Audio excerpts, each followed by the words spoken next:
Catalysts can also affect the rate of a reaction. They increase the rate of reaction by decreasing the activation energy of the reaction.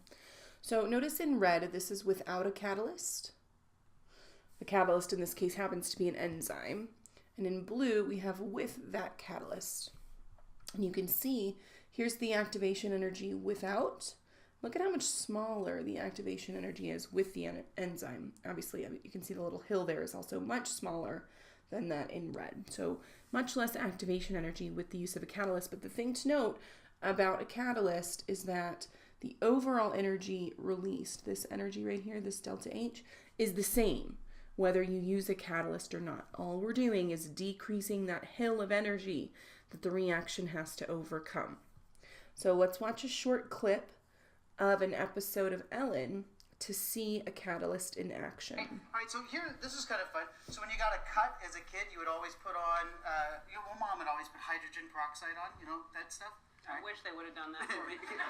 So this is just like really concentrated hydrogen peroxide, and it's got a little dye in there in the bottom, so this should be perfect, all right? You really only need about 3 drops, but I was thinking for a big show, why not, all right? So here, this is your part. You squeeze in some soap. Okay. Right? So put in How some much? soap. Just, oops, that's too much. Okay. All right, so, no, it's fine. Just a little bit more. Okay. Okay, good. And now I'll squirt a little bit in this one here.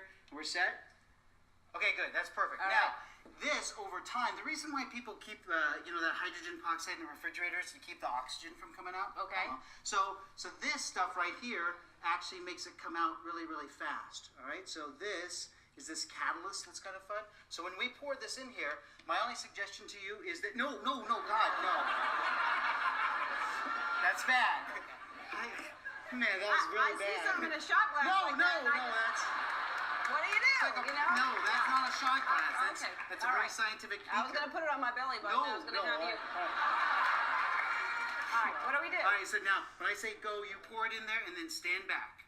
Fast. All right? Ready? Here we go. 3, 2, 1, dump it in and stand back if I were you. Wow.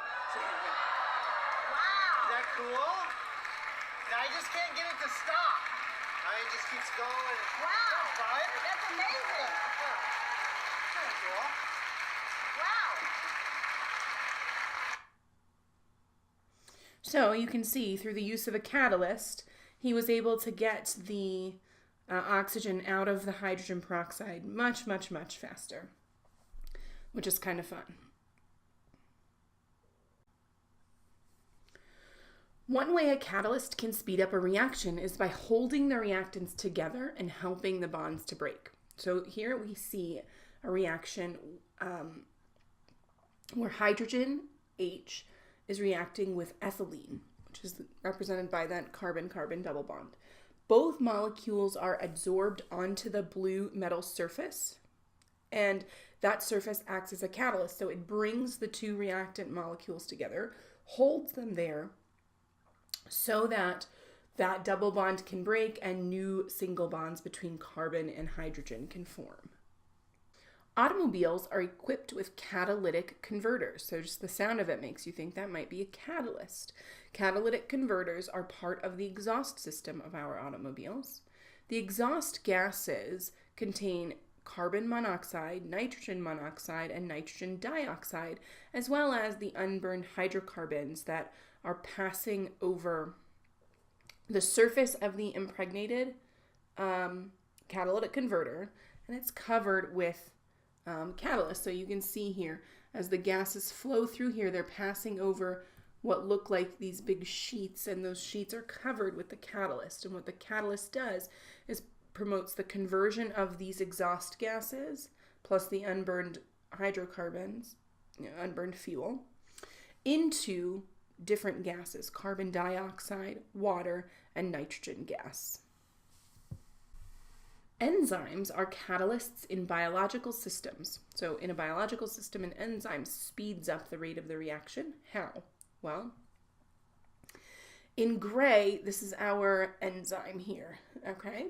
And the enzyme has an active site, and the substrate fits into the active site. The substrate you can think of as your reactants, fits into the active site, and then the enzyme holds it there allows the reaction to happen and then release the products.